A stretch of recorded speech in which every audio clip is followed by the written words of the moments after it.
अज्ञात लेखक। निकिता फिलोसॉफी में पीएचडी कर रही थी। उसे किताबें पढ़ने का इतना शौक था कि वो किताबों और कहानियों में ही अपनी दुनिया ढूंढती थी। निकिता जब ग्रेजुएशन में थी तो उसने एक किताब पढ़ी थी, वर्ड्स नॉट सेड। तब से ही उसे उस राइटर से एक अटैचमेंट सी हो गई थी। उसने राइटर का नाम पता करने की बहुत कोशिश की पर कुछ पता ही नहीं चला। एक दिन वो अपनी फ्रेंड से कहती है, कितने दिन हो गए, आज तक मैं उस राइटर के बारे में कुछ पता नहीं लगा सकी। आज तक तो वहीं अटकी पड़ी है, किताबों की दुनिया को वहीं तक छोड़ दे बहन, कुछ नहीं रखा उसमें। फिर तो तुझे कुछ पता ही नहीं। उनकी हर ईयर एक बुक आती ही है जिसकी सिर्फ 20 कॉपीज ही बनती है और मैं सारी कॉपीज खरीद लेती हूँ। चल तुझे दिखाती हूँ। निकिता प्रिया को स्टोर रूम में लेकर जाती है। रूम बिल्कुल ठंडा। प्रिया को ऐसा महसूस होता है जैसे वो यहाँ पहले आ चुकी है। कुछ अजीब सा महसूस हो रहा है, मानो मुझे कोई अपनी ओर खींच रहा हो। कमरे में चारों तरफ गुफ अंधेरा। अपने फोन की फ्लैशलाइट ऑन कर निकिता फोन को चारों तरफ घुमाती है। हर तरफ बस उस अज्ञात राइटर की ही किताबें थी। सारी बुक्स को यहाँ छिपा कर रखती हूँ मैं, मेरे अलावा यहाँ कोई भी आता नहीं, इसीलिए इस बात की घर पर किसी को भनक तक नहीं है।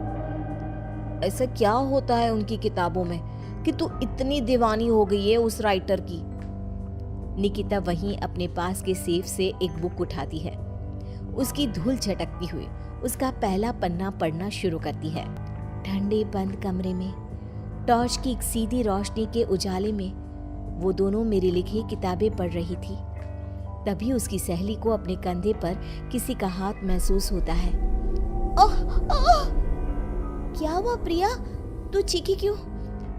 मुझे ऐसा लगा किसी ने मेरे कंधे पर अपना हाथ रखा हो। निकिता रुक तो, मैं देखती हूँ। निकिता हर तरफ लाइट दिखाती है पर वहां पर कोई नहीं होता। देख तो, कहाँ कोई है यहाँ? छोड़, तू कहानी सुन। फिर उसे लगता है मानो एक भारी सा हाथ उसके सर को सहलाता है। क्या फालतू किताब है, बंद कर इसे, मैं घर जा रही हूँ। दोनों कमरे से बाहर आ जाते हैं। क्या हुआ यार, तू ऐसे अचानक बाहर क्यों आ गई? अरे कैसी किताब है यार प्रिया, तू जो कुछ भी पढ़ रही थी सब वैसा ही हो रहा था। अब समझ में आया तू खोई खोई सी क्यों रहने लगी है। एक मिनट, क्या वो राइटर मुझे भी जानता है? मेरे बारे में और क्या क्या लिखा है उसमें? दे मुझे वो किताब दे, मैं घर जा रही हूँ, वहीं पढ़ूंगी। मुझे जानना है कि फिर मेरे साथ क्या होगा। निकिता के लाख मना करने के बाद भी प्रिया एक बुक लेकर चली जाती है और उसी दिन से उसका नंबर ऑफ आने लगता है। अगली सुबह निकिता को अपने घर के गेट पर ही वही बुक एक एनवलप में रैप्ड मिलता है। एक हफ्ते तक प्रिया की कोई खबर नहीं मिलती। निकिता किताब का पन्ना पलटती है जहां प्रिया के गायब होने के बाद टू बी कंटिन्यूड लिखा था। अब मैं नेक्स्ट पार्ट का वेट नहीं कर सकती। प्रिया मेरे कारण ही गुमशुदा हुई है, पर मैं क्या करूं? निकिता एनवलप में आए बुक को खोलती है जिसमें एक एड्रेस होता है, एक ऐसी जगह जिसका नाम गूगल पर भी मौजूद नहीं था। पर निकिता बस पकड़कर निकल पड़ती है। पालन खेत। ये तो वही जगह है। मंजिल ने राही को ढूंढ ही लिया। निकिता जैसे ही बस से उतरती है, बस गायब हो जाती है। लगता है ये बस मुझे यहाँ लाने के लिए ही आई थी। निकिता रोड से जंगल की ओर बढ़ती है। अंदर चलते हुए उसे एक खंडर दिखता है जिसके अंदर वो जाती है। अंदर उसे एक लड़का डायरी लिखते हुए दिखता है। अरे आ गई आप, आइए आइए। आप ही है वो राइटर? मुझे बताइए कहाँ है प्रिया? वहाँ देखो। निकिता देखती है कि दीवार पर प्रिया की तस्वीर लगी हुई है जिस पर हार चढ़ा हुआ है।